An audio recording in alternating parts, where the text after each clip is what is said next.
ബിജേട്ടാ നമസ്കാരം. നമസ്കാരം. ഇറാനിൽ ആക്രമിക്കാനായി ട്രംപ് സൈന്യത്തിന് നിർദ്ദേശം കൊടുത്തിട്ടുണ്ട് എന്ന സൂചനകൾ ഇപ്പോൾ പുറത്തു വരുന്നുണ്ട്. ഏത് നിമിഷം വേണമെങ്കിലും ഇറാനിൽ ഒരു ആക്രമണം ഉണ്ടായേക്കാം എന്നാണ് അറിയാൻ സാധിക്കുന്നത്. ഇറാനിലെ പ്രതിഷേധം ഇറാൻ കടന്ന് മറ്റ് സ്ഥലങ്ങളിലേക്ക്, അതായത് മറ്റ് രാജ്യങ്ങളിൽ താമസിക്കുന്ന ഇറാനിയൻ പൗരന്മാർ അവരുടെ രാജ്യത്തും ഈ ഖമനേയിക്കെതിരെയുള്ള പ്രതിഷേധങ്ങൾ ഉയർത്തുന്നു എന്നുള്ള റിപ്പോർട്ടുകളും ഇപ്പോൾ പുറത്തു വരുന്നുണ്ട്. ഏകദേശം 600-ലധികം ആൾക്കാർ ഇപ്പോൾ ഇറാനിൽ മരണപ്പെട്ടു കഴിഞ്ഞു എന്ന് നമുക്ക് മനസ്സിലാക്കാനായിട്ട് സാധിക്കുന്നുണ്ട്. അപ്പൊ എപ്പോൾ പ്രതിഷേധം ഒരു രാജ്യത്തുണ്ടായി കഴിഞ്ഞാലും ആ പ്രതിഷേധം നിയന്ത്രിക്കാനുള്ള ഏറ്റവും നല്ല മാർഗം എന്ന് പറയുന്നത് അവിടെയുള്ള ഇന്റർനെറ്റ് കട്ട് ചെയ്തിടുക അല്ലെങ്കിൽ ഇന്റർനെറ്റ് വിച്ഛേദിക്കുക എന്നുള്ളതാണ്. അപ്പൊ ഇറാനെ സംബന്ധിച്ച് പറയുകയാണെങ്കിൽ ഇറാനിൽ ഇന്റർനെറ്റ് വിച്ഛേദിച്ചിട്ടും ഈ പ്രതിഷേധം ആളിപ്പടരുന്നുണ്ട്. ഇതെങ്ങനെയാണെന്ന് ചോദിച്ചാൽ ബിജുചേട്ടാ, ഇറാനിൽ ഇലോൺ മസ്കിന്റെ സ്റ്റാർലിങ്ക്, അത് സാറ്റലൈറ്റ് വഴി ഇന്റർനെറ്റ് പ്രൊവൈഡ് ചെയ്യുന്ന കമ്പനിയാണ് സ്റ്റാർലിങ്ക്. അവിടെ സാറ്റലൈറ്റ് ഇട്ടിട്ടുണ്ട്. സ്റ്റാർലിങ്ക് കമ്പനി വന്നിട്ടുണ്ട്. അതുവഴി അവിടെ ജനങ്ങൾക്ക് ഇന്റർനെറ്റ് പ്രൊവൈഡ് ചെയ്യുന്നുണ്ട്. ഈ സ്റ്റാർലിങ്ക് നിയന്ത്രിക്കുന്നത് അമേരിക്കയാണ്. അപ്പൊ അമേരിക്ക സ്റ്റാർലിങ്ക് നിയന്ത്രിക്കുമ്പോൾ ഇറാൻ അതിനകത്തൊന്നും ചെയ്യാൻ പറ്റുന്നില്ല. അതുകൊണ്ട് തന്നെ ഈ പ്രക്ഷോഭകാരികളുടെ കയ്യിൽ യഥേഷ്ടം ഇന്റർനെറ്റ് സൗകര്യങ്ങൾ ലഭിക്കുകയും പ്രക്ഷോഭം കൂടുതൽ സ്ഥലത്തേക്ക് പോവുകയും ചെയ്യുന്ന ഒരു സാഹചര്യം ഉണ്ടായിട്ടുണ്ട്. അപ്പൊ കഴിഞ്ഞ ദിവസം നമ്മൾ എപ്പോഴും പറയും ഇറാന്റെ ഏറ്റവും അടുത്ത് നിൽക്കുന്ന രാജ്യങ്ങളാണ്, ഇറാനുമായിട്ട് സൗഹൃദം പുലർത്തുന്ന രാജ്യങ്ങളാണ് റഷ്യ, രണ്ടാമത് ചൈന, പിന്നെ ഇന്ത്യയും ഇറാനുമായിട്ടും നല്ല സൗഹൃദമാണ്. അപ്പൊ ഇവർ കളത്തിലിറങ്ങി എന്നുള്ള റിപ്പോർട്ടുകളാണ് ഇപ്പോൾ ലഭിക്കുന്നത്. ഈ സ്റ്റാർലിങ്കിന് ഇവർ പണി കൊടുത്തിരിക്കുന്നു. ഇവർ ഒരുമിച്ച് ചേർന്ന് ഈ സ്റ്റാർലിങ്കിന്റെ ഉപഗ്രഹ സംവിധാനം ചൈനയും റഷ്യയും തകർത്തു എന്നുള്ള റിപ്പോർട്ടുകളാണ് ഇപ്പോൾ പുറത്തു വരുന്നത്. ഇത് ഏത് തരത്തിലായിരിക്കും ഈ പ്രശ്നത്തെ ബാധിക്കുക? ചൈനയും റഷ്യയും കൂടെ കളത്തിലിറങ്ങുമ്പോൾ അമേരിക്ക ഇതിനെ ഏത് തരത്തിലായിരിക്കും നോക്കിക്കാണുന്നത്? അതുകൊണ്ടായിരിക്കുമോ ഇനി സൈന്യത്തിന് ആക്രമിക്കാൻ തയ്യാറാകൂ എന്ന സൂചന ഇപ്പോൾ ഡൊണാൾഡ് ട്രംപ് നൽകിയിരിക്കുന്നത്? എന്ത് തോന്നുന്നു? കഴിഞ്ഞ 2 ദിവസത്തിന് മുമ്പ് നമ്മൾ രണ്ടുപേരും കൂടെ ഇറാന്റെ വിഷയം ചർച്ച ചെയ്തിരുന്നു. അന്ന് നമ്മൾ പറഞ്ഞൊരു പ്രധാനപ്പെട്ട ഒരു പോയിന്റ് ഉണ്ട്. ഇറാന്റെ വിഷയം മറ്റു വിഷയങ്ങൾ പോലെയല്ല. ഇത് മിഡിൽ ഈസ്റ്റിന്റെയും മധ്യേഷ്യയുടെയും ഒക്കെ ഒരു നിർണായക പ്രദേശം തന്നെയാണ് ഇറാൻ എന്ന് പറയുന്നത്. ഇന്ത്യക്ക് മാറി നിൽക്കാൻ കഴിയില്ല, ചൈനയ്ക്ക് മാറി നിൽക്കാൻ കഴിയില്ല, റഷ്യക്ക് മാറി നിൽക്കാൻ കഴിയില്ല എന്നൊക്കെ നമ്മൾ പറയുകയുണ്ടായി. കാരണം അവിടേക്ക് അമേരിക്കയുടെ ഒരു കടന്നുകയറ്റം ഇല്ലെങ്കിൽ അമേരിക്കയുടെ ഒരു പാവ സർക്കാർ അവിടെ ഭരിക്കുന്നതിനെ ഇവിടെ ആർക്കും അംഗീകരിക്കാൻ കഴിയില്ല എന്നുള്ളതാണ്. ഈവൻ അഫ്ഗാനിസ്ഥാൻ ആണെങ്കിൽ പോലും അവർക്ക് കഴിയാത്ത ഒരു സാഹചര്യം കൂടിയുണ്ട്. അത് ഒന്നുകൂടി അത് നമ്മൾ പറഞ്ഞ ആ പോയിന്റ് അക്ഷരാർത്ഥത്തിൽ ശരിവെക്കുന്ന തരത്തിലേക്കാണ് ഇന്നലെ കഴിഞ്ഞ ദിവസങ്ങളിൽ അവിടെ നടന്ന സംഭവങ്ങൾ തെളിയിക്കുന്നത്. അവിടെ ഈ ഇറാനിനെ സംബന്ധിച്ച് പറയുന്നത് പ്രക്ഷോഭം നാൾക്കുനാൾ കടുക്കുന്നു എന്നുള്ളത്. പക്ഷെ ഇറാനെ സംബന്ധിച്ച് അവരുടെ പ്രക്ഷോഭം എന്ന് പറയുന്നത് വിജയിക്കാത്ത പ്രക്ഷോഭങ്ങൾ മാത്രമാണ് ഇറാനിൽ നടന്നിരിക്കുന്നത്. ഇപ്പം ഇത്രയും ലക്ഷക്കണക്കിന് പേരുണ്ടെന്ന് പറഞ്ഞാൽ ഇതിനു മുമ്പും 2009 ഗ്രീൻ മൂവ്മെന്റ് നടന്നിരുന്നു. ലക്ഷക്കണക്കിന് പേര് തെരുവിലിറങ്ങി, ഒന്നും സംഭവിച്ചില്ല. കുറെ പേര് കൊല്ലപ്പെട്ടു എന്നുള്ളത് ഒന്നും സംഭവിച്ചില്ല. 2017-18 കാലത്ത് പെട്രോൾ വില വർധനവിനെതിരെ ഒരു പ്രക്ഷോഭം നടന്നു, നവംബർ വിപ്ലവം എന്ന് പറഞ്ഞ് 1500 പേര് കൊല്ലപ്പെട്ടു. അതിനുശേഷം 2022-23 മറ്റേ ഹിജാബ് പ്രക്ഷോഭം വന്നു, 500 പേര് കൊല്ലപ്പെട്ടു. അവിടുത്തെ പ്രക്ഷോഭങ്ങളിൽ പ്രക്ഷോഭകാരികൾക്ക് വിജയിക്കാൻ കഴിയില്ല. വിജയിക്കാൻ കഴിയാത്തതിന് പല കാരണങ്ങളുണ്ട്. ഈ പ്രക്ഷോഭം നടത്തുന്നത് ഒരു ഗ്രൂപ്പല്ല. ഈ നമ്മൾ നേപ്പാളിലൊക്കെ കണ്ടതുപോലെ തന്നെ ഒരു ഗ്രൂപ്പല്ല. ഇപ്പൊ ബംഗ്ലാദേശിൽ എന്താണ് സംഭവിച്ചത്? അവിടെ ജമാഅത്ത് ഇസ്ലാമി എന്ന് പറയുന്ന ഒറ്റ ഗ്രൂപ്പിന്റെ കീഴിലായിരുന്നു ഇത് അണിനിരുന്നത്. ഇറാനിൽ അങ്ങനെ ഒരു ഗ്രൂപ്പല്ല. ഞാൻ കഴിഞ്ഞ ദിവസം അവിടുത്തെ പല ഗ്രൂപ്പുകളെ കുറിച്ച് വിശദമായി പറഞ്ഞതുകൊണ്ട് ഞാൻ ഇതിലേക്ക് വരുന്നില്ല. ഈ ഗ്രൂപ്പുകളുടെ ഏറ്റവും വലിയ പ്രത്യേകത എന്തെന്ന് ചോദിച്ചു കഴിഞ്ഞാൽ ഇവർക്കെല്ലാം അവരുടേതായ ചില ആവശ്യങ്ങളുണ്ട്, കോമൺ ആയിട്ടൊരു മുഖമില്ല എന്നുള്ളതാണ്.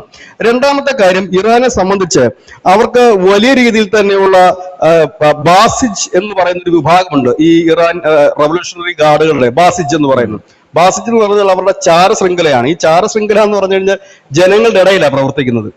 നമ്മള് ഈ പഴയ കാലത്തൊക്കെ നമ്മുടെ വീട്ടില് നമ്മുടെ അപ്പൂപ്പനൊക്കെ ഉണ്ടെങ്കിൽ അവരോട് ചോദിക്കാമെങ്കിൽ അവര് പറയും ഈ പിന്നെ നമ്മുടെ ഇടയിൽ തന്നെ പണ്ട് ഈ അടിയന്തരാവസ്ഥ കാലത്തൊക്കെ 5 രൂപ പോലീസ് ഉണ്ടായിരുന്നു പറയും. അതായത് നമ്മുടെ കൂടെ ഇരിക്കും ഇവര് പോലീസുകാരുടെ ചാരന്മാരാണോ അല്ലെന്നൊന്നും നമുക്ക് പറയാൻ കഴിയില്ല. അപ്പം നമ്മൾ ഈ എന്താണ് നമ്മൾ ഈ സർക്കാരിനെതിരെ പറയുന്നതെന്നൊക്കെ വാച്ച് ചെയ്യുക, അതുകൊണ്ട് കൊടുക്കുക അപ്പൊ 5 രൂപ പോലീസ് എന്ന രീതിയിലാണ് അവർ അറിയപ്പെട്ടുകൊണ്ടിരുന്നത്. അവർക്ക് ചെറിയ വേതനം കൊടുക്കും. പക്ഷെ ഇറാനെ സംബന്ധിച്ച് അത് കീഴ്പ്പെടുത്തി ഭരിക്കാൻ കഴിയില്ല എന്ന് കഴിഞ്ഞ ദിവസത്തെ ചർച്ചകളെല്ലാം ഞാൻ പറഞ്ഞിട്ടുണ്ട്. അമേരിക്ക ഇനി എന്തൊക്കെ തലകൊട്ടി പറഞ്ഞാൽ അവർക്ക് ആക്രമണം നടത്താനും പറ്റും, പക്ഷെ ഇറാൻ കീഴ്പ്പെടുത്തി ഭരിക്കാൻ കഴിയില്ല. അതിന് കാരണം ഇസ്ലാമിക റവല്യൂഷൻ ഗാർഡുകൾ, അതായത് അവരുടെ ഇറാന്റെ സൈന്യമുണ്ട്, ഈ പറയുന്ന ബസീജ ഗ്രൂപ്പുകളുണ്ട്, ഖ്വാദ്വ സൈനിക വിഭാഗമുണ്ട്. ഇവരൊക്കെ ധനുഷ് ഈ ഖമേനിയുടെ കീഴിൽ വെറും ഓർഡർ മാത്രം കേട്ട് നിൽക്കുന്നവരല്ല, വലിയ സാമ്പത്തികമായിട്ട് ഉന്നതിയിലുള്ളവരാണ്. കാരണം ഈ ഭരണകൂടങ്ങൾ ഇവരെ വലിയ രീതിയിൽ തന്നെ സാമ്പത്തികമായി സഹായിക്കുന്നുണ്ട്. അതായത് വലിയ രീതിയിൽ തന്നെ നമ്മുടെ പാകിസ്ഥാന്റെ കാര്യം പറഞ്ഞാൽ അവിടുത്തെ ഈ സൈന്യമൊക്കെ വലിയ രീതിയിൽ തടിച്ചു കൊഴുക്കാറുണ്ടല്ലോ. അവർക്ക് പിന്നെ ബിസിനസ് ഉണ്ട്. ഇവർക്ക് ബിസിനസ് ഇല്ലെങ്കിൽ പോലും സാമ്പത്തികമായിട്ട് നല്ല രീതിയിൽ ഇവർക്ക് മുന്നോട്ടുണ്ട്. അപ്പൊ ഇനി വേറൊരു ഭരണകൂടം വന്നാൽ ഇവർക്ക് അത് കിട്ടില്ലല്ലോ. അങ്ങനെ വന്നാൽ സ്വാഭാവികമായിട്ട് ഈ റവല്യൂഷണറി ഗാർഡ് എന്ത് ചെയ്യും? അവർ ചിലപ്പോൾ വല്ല മാഫിയ സംഘമായിട്ട് പോകും. കാരണം തോക്കും കാര്യങ്ങളൊക്കെ ഉണ്ടല്ലോ. സോ നമ്മൾ അഫ്ഗാനിസ്ഥാനിൽ കണ്ടതാണത്. പക്ഷെ ഇവിടെ വേറൊരു കാര്യം കൂടെ ഉണ്ട്. ഈ ബംഗ്ലാദേശിൽ കലാപം വിജയിക്കുന്നതിന് കാരണം അവിടുത്തെ പട്ടാളവും പോലീസും കൂടി കലാപകാരികൾക്കൊപ്പം നിന്നു. ഇവിടെ അതില്ല.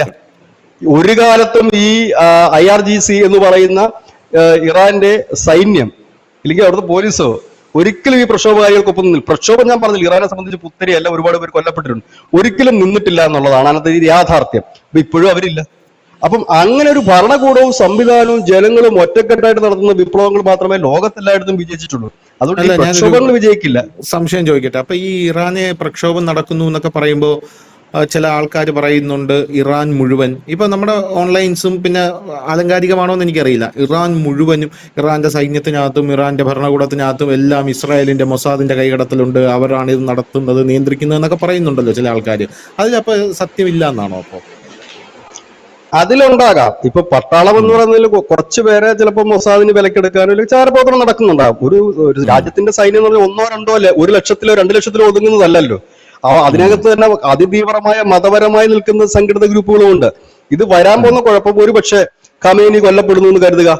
ഖമേനിക്ക് പകരം അവിടെ എത്തപ്പെടുന്ന മറ്റൊരു ഭരണകൂടം, ആ ഭരണകൂടത്തിന് എങ്ങനെ മുൻപോട്ട് പോകാൻ കഴിയും? കാരണം ഈ പ്രക്ഷോഭം നടത്തിയവരെല്ലാം ഇന്ന ആള് മാത്രം മതിയെന്നും അയാളുടെ ഭരണം മാത്രം മതിയെന്നും പറയുന്നവരല്ല. ഒന്ന്. രണ്ടാമത്തെ കാര്യം, ഈ പണിയില്ലാതാകുന്ന റെവല്യൂഷണറി ഗാർഡ് ഉണ്ടാകുമല്ലോ, അവർക്ക് പിന്നെ പോകാൻ പറ്റുന്ന പണി മയക്കുമരുന്നും ഭീകരവാദവും ബോംബ് സ്ഫോടനവും നടത്തി ഒരു മാഫിയ സംഘമാകാൻ മാത്രമാണ് അവർക്ക് പറ്റുന്നത്. ഒപ്പം തന്നെ ഇവരുടെ മതപരമായ പോലീസും ഈ ഖ്വാദ്വ സൈന്യവും ഒപ്പം തന്നെ മറ്റ് ശൃംഖലകളും ഒക്കെ ഉണ്ടല്ലോ, അവരെപ്പോഴും പ്രശ്നങ്ങൾ ഉണ്ടാക്കിക്കൊണ്ടേയിരിക്കും. അതാണ് ഞാൻ പറഞ്ഞ പുതിയ ഒരു ഭരണകൂടം അവരോധിക്കപ്പെട്ടാലും അതിനും ആയസില്ല, പ്രക്ഷോഭമുണ്ട്. കാരണം ഇറാനെ സംബന്ധിച്ച് പ്രക്ഷോഭം പുത്തരിയല്ല. ഇത്രയും നാൾ, അതാണ് ഞാൻ 2009 മുതലുള്ള ഓരോ വർഷത്തെ അവിടുത്തെ വിപ്ലവത്തെ കുറിച്ച് ഇതിനകത്തുള്ള പ്രതിഷേധത്തെ കുറിച്ച് പറയാൻ കാരണം, ഈ പ്രതിഷേധം വിജയിക്കാതെ പോയതിന്റെ കാരണമാണ്. ഇപ്പോൾ അത് എങ്ങനെങ്കിലും വിജയിപ്പിച്ചെടുക്കാനാണ് ശ്രീമാൻ ഡൊണാൾഡ് ട്രംപ് അവിടെ കൊണ്ടുവന്ന് വ്യോമാക്രമണം നടത്തുമെന്ന് പറയുന്നത്. അപ്പൊ ആക്രമണം നടത്തുമ്പോൾ ഭരണകൂടം ക്ഷയിക്കുമല്ലോ, ഇല്ലെങ്കിൽ അവർക്ക് ഈ പ്രക്ഷോഭത്തിൽ ശ്രദ്ധ പതിപ്പിക്കാൻ കഴിയില്ലല്ലോ. അങ്ങനെ വിജയിപ്പിച്ചെടുക്കാൻ, അതായത് അമേരിക്കയുടെ കൂടെ പ്രത്യക്ഷത്തിലുള്ള ഇപ്പൊ ഈ മൊസാദിനായാലും അമേരിക്കയ്ക്കായാലും ഈ ചാരശൃംഖലയും പണവും ഒക്കെ ഒഴുക്കിയിട്ടും അവരുടേതായ രീതിയിൽ ഈ ഭരണം ഇതുവരെ അവർക്ക് മാറ്റിമറിക്കാൻ കഴിഞ്ഞില്ലല്ലോ. അവർക്ക് ബോംബ് തന്നെ ഇടേണ്ടി വന്നില്ലേ, പ്രത്യക്ഷമായി തന്നെ അവർക്ക് കളത്തിറങ്ങേണ്ടി വന്നില്ലേ. അപ്പൊ അതാണ് അതിന്റെ വ്യത്യാസം. ഇപ്പൊ ആ സംശയം മാറിയില്ലേ. ഇനി ഞാൻ ഈ സ്റ്റാർലിങ്കിലേക്ക് വരാം. ഈ ഹിജാബ് പ്രക്ഷോഭ കാലത്ത് അതെങ്ങനെയാണ് ലോകം മുഴുവൻ അറിഞ്ഞത്? ഇന്റർനെറ്റ് ആയിരുന്നു. അങ്ങനെ വന്നു കഴിഞ്ഞപ്പോഴത്തേനും ഇറാൻ ഈ ഇന്റർനെറ്റ് നിരോധിച്ചു. 13 ദിവസത്തേക്കോ മറ്റോ ആയിരുന്നു എനിക്ക് തോന്നുന്നു. നമ്മളൊക്കെ വലിയ വാർത്ത കൊടുത്തിരുന്നു. ഇന്റർനെറ്റ് നിരോധിച്ചു കഴിഞ്ഞപ്പോഴത്തേനും സ്റ്റാർലിങ്ക് വന്നു അവിടെ. സ്റ്റാർലിങ്ക് അന്ന് പരീക്ഷണാടിസ്ഥാനത്തിൽ അവിടെ ആരംഭിക്കുകയും പിന്നീട് സ്റ്റാർലിങ്ക് അവിടെ മുമ്പോട്ട് പോവുകയും ചെയ്തു. പക്ഷെ സ്റ്റാർലിങ്കിനെ നിയന്ത്രിക്കാനുള്ള ഒരു നിയമം ഇറാനിൽ ഇല്ലായിരുന്നു. ഒരു 2 3 മാസം മുമ്പാണ് ഇറാൻ ഒരു നിയമം പാസ്സാക്കിയത്. സ്റ്റാർലിങ്ക് ഉപയോഗിക്കുന്നവരോ അതിന്റെ ഡിഷ് കൈവശം വെക്കുന്നവർക്കും വധശിക്ഷ നൽകുമെന്ന് പറഞ്ഞു. അതായത് സർക്കാരിന്റെ ഉത്തരവില്ലാതെയാണ് ഈ സ്റ്റാർലിങ്ക് വർക്ക് ചെയ്യുന്നത്. സ്റ്റാർലിങ്ക് എന്ന് പറഞ്ഞാൽ നമ്മുടെ ഭൂമിക്ക് വളരെ അടുത്ത് ഭ്രമണം ചെയ്യുന്ന ഒരു കൂട്ടം ഉപഗ്രഹങ്ങളാണ്. അപ്പം ഇത് വലിയ രീതിയിൽ വരികയും ഏതാണ്ട് ഇവിടുത്തെ വിഷ്വൽസ് ആയാലും ഇവിടുത്തെ കമ്മ്യൂണിക്കേഷൻസ് ആയാലും, കാരണം ഇറാനെ സംബന്ധിച്ചെന്ന് പറഞ്ഞാൽ അവരുടെ ഇറാനികൾ ഈ വിവിധ രാജ്യങ്ങളിൽ, UK-ലും മറ്റ് യൂറോപ്യൻ രാജ്യങ്ങളിലും അടക്കം അനവധി പേരുണ്ട്. അപ്പൊ അവിടെ നിന്നുള്ള ഫണ്ട് വരേണ്ടതായിട്ടുണ്ട്, അവരുടെ പിന്തുണ വരേണ്ടതായിട്ടുണ്ട്. ഇതെല്ലാം ലിങ്ക്ഡ് ആയിരിക്കുമല്ലോ. അതായത് ഇവിടെ നടക്കുന്ന ഒരു പ്രക്ഷോഭത്തിന് ഐക്യദാർഢ്യം പ്രഖ്യാപിച്ചുകൊണ്ട് കാനഡയിൽ ഒരു പ്രക്ഷോഭം നടക്കുന്നു, ഇല്ലെങ്കിൽ മറ്റിടങ്ങളിൽ നടക്കുന്നു. ഇവിടെ ഒരാൾ കൊല്ലപ്പെട്ടു എന്ന് അറിയണമെങ്കിൽ പോലും ഇന്റർനെറ്റ് വേണം. ആ ഒരു സാഹചര്യത്തിലാണ് സ്റ്റാർലിങ്ക് അവിടെ വരുന്നത്. ശ്രീമാൻ ഡൊണാൾഡ് ട്രംപ് ആണ് പറഞ്ഞത് ഇന്റർനെറ്റ് അവിടെ വിച്ഛേദിച്ചിരിക്കുകയാണ്, അതുകൊണ്ട് അവരുടെ കമ്മ്യൂണിക്കേഷൻ തടസ്സം വരരുത്. അതുകൊണ്ട് മസ്കിന് നിർദ്ദേശം കൊടുത്തുകൊണ്ടാണ് അവിടെ മുമ്പോട്ട് പോയത്. ഇപ്പോൾ നമ്മൾ പുറത്തു കേൾക്കുന്ന വിവരം എന്താണെന്ന് വെച്ചാൽ സ്റ്റാർലിങ്കിന്റെ 80% പ്രവർത്തനങ്ങളും താറുമാറാക്കിക്കൊണ്ട് അതിനെ ജാം ചെയ്തുകൊണ്ട് റഷ്യയുടെ മർമാൻസ്ക് BN എന്ന് പറയുന്ന സംവിധാനവും ക്രാസുക 4 എന്ന് പറയുന്ന ജാമിംഗ് സിസ്റ്റവും പ്രവർത്തിച്ചിരിക്കുന്നു. ചൈനയുടെ സാങ്കേതിക സഹായവും ഇറാന് ലഭിച്ചിരിക്കുന്നു എന്നുള്ളതാണ്. അതായത് അക്ഷരാർത്ഥത്തില് നിലവിൽ അവിടെ 80 ദശലക്ഷം പേരിലധികം ഇന്റർനെറ്റ് യൂസ് ചെയ്യാതിരിക്കുകയാണ്. ഏതാണ്ട് 50,000-ഓളം അവരുടെ പ്രധാനപ്പെട്ട ഈ സ്റ്റാർലിങ്കിന്റെ ടെർമിനലുകൾ തകർന്നുപോയി. അപ്പം ഇതിനി പുനഃസ്ഥാപിക്കുക എന്നുള്ളത് ഈ ചുരുങ്ങിയ സമയത്തിനുള്ളിൽ ബുദ്ധിമുട്ടുള്ള കാര്യമാണ്. കാരണം ഇതൊക്കെ ഓരോന്ന് തകരുമ്പോഴും വലിയ നഷ്ടമാണ് ഉണ്ടാകുന്നത്. അത് കണ്ടുകൊണ്ടാണ് ട്രംപ് പറഞ്ഞത് ഇനി വൈകണ്ട, ഉടനടി തന്നെ നമുക്ക് പരിപാടി തുടങ്ങാം, ബോംബിങ് നടത്താം എന്ന് പറയുന്നത്. ഇത് ഞാൻ പറഞ്ഞില്ല, ഇതിനകത്ത് വലിയ രീതിയിൽ തന്നെ അത് ഒരു യുദ്ധമായി മാറുമെന്ന് ഞാൻ കരുതുന്നില്ല. ബോംബിങ്ങും മറ്റുമൊക്കെ നടക്കുമായിരിക്കും. പക്ഷേ ഈ പ്രക്ഷോഭകാരികൾക്ക് എത്രത്തോളം മുൻപോട്ട് പോകാൻ കഴിയുമെന്നറിയില്ല. പിന്നെ നമ്മൾ എപ്പോഴും പറയുന്ന പോലെ ഖമേനി ഒരുപക്ഷെ കൊല്ലപ്പെട്ടേക്കാം, നിഷ്കാസിതനായേക്കാം. പക്ഷെ ഖമേനിക്ക് പകരം വരുന്ന ഒരാൾ എത്ര നാൾ ഈ ഇറാനെ മുൻപോട്ട് കൊണ്ടുപോകുന്നു, ഇപ്പോൾ ഇറാൻ കിടക്കുന്ന ഈ അവസ്ഥയിൽ നിന്ന് എങ്ങനെ മുൻപോട്ട് വരുമെന്നും കാത്തിരുന്ന് കാണേണ്ടതാണ്. കാരണം സിറിയയൊക്കെ വന്നു കഴിഞ്ഞപ്പം ഡൊണാൾഡ് ട്രംപ് പറഞ്ഞത് സിറിയയിലേക്ക് ഞങ്ങൾ ഇപ്പൊ തന്നെ $140 ബില്യൺ കൊടുക്കാൻ പോകുന്നത്. ഇവിടുന്ന് ഇപ്പൊ എണ്ണ സൗദി കുഴിച്ചെടുക്കും, ഞങ്ങളുടെ തന്നെ സഖ്യകക്ഷിയായ ഖത്തർ കുഴിച്ചെടുക്കും, മറ്റവർ കുഴിച്ചെടുക്കും, ഞാനിപ്പോ എല്ലാവർക്കും എണ്ണ തരും, പിണ്ണാക്ക് തരുമെന്നൊക്കെ പറഞ്ഞു. ഇന്നലെ രാവിലെയാണ് ഈ സിറിയയെ കൊണ്ടുപോയി വാരി വലിച്ചിട്ട് അവിടെ ഇവിടെ ബോംബിട്ട് ISIS കൊന്നത്. ആ രാജ്യം കുട്ടിച്ചോറായി, എല്ലായിടത്തും ആയി. അപ്പൊ ഇവിടെ എന്ത് വരും എന്നുള്ളത് കാത്തിരുന്ന് കാണേണ്ട കാര്യമാണ്. അതിന് അധിക വർഷങ്ങളൊന്നും കാത്തിരിക്കേണ്ടി വരില്ല. പുതിയൊരു ഭരണകൂടം കയറി കഴിഞ്ഞാൽ വിത്തിൻ 1 ഇയറിനുള്ളിൽ കാര്യങ്ങൾ കണ്ട നമുക്ക് ഇത് തന്നെ നമ്മൾ കണ്ടതാണ്. ബംഗ്ലാദേശ് പുതിയ ഭരണകൂടം വന്ന് എന്ത് സംഭവിച്ചു എന്ന് നമ്മൾ കണ്ടതാണ്. ശ്രീലങ്കയില് ആ ഭരണകൂടം പോയിട്ട് പിന്നെന്ത് സംഭവിച്ചു എന്ന് നമ്മൾ കണ്ടതാണ്. നേപ്പാളിൽ എന്താണ് സംഭവിച്ചതെന്ന് നമ്മൾ കണ്ടതാണ്. ഇതെല്ലാം നമ്മൾ കാണുന്ന ഒരു കാഴ്ചയാണ്. കാരണം ലോകത്തെല്ലായിടത്തും ഒരേ രീതികൾ മാത്രമേ ഉള്ളൂ. ആളുകൾ മാറുന്നുണ്ട്, മുദ്രാവാക്യം മാറുന്നുണ്ട് എന്നതിൽ കവിഞ്ഞ് സിസ്റ്റങ്ങളെല്ലാം ഒന്നാണ്. അത് ഒരു പ്രത്യേക രീതിയിൽ അല്ലെങ്കിൽ പ്രകൃതി നിയമങ്ങൾക്ക് വിധേയമാക്കി തന്നെയാണ് എല്ലാവരും മുമ്പോട്ട് പോകുന്നത്.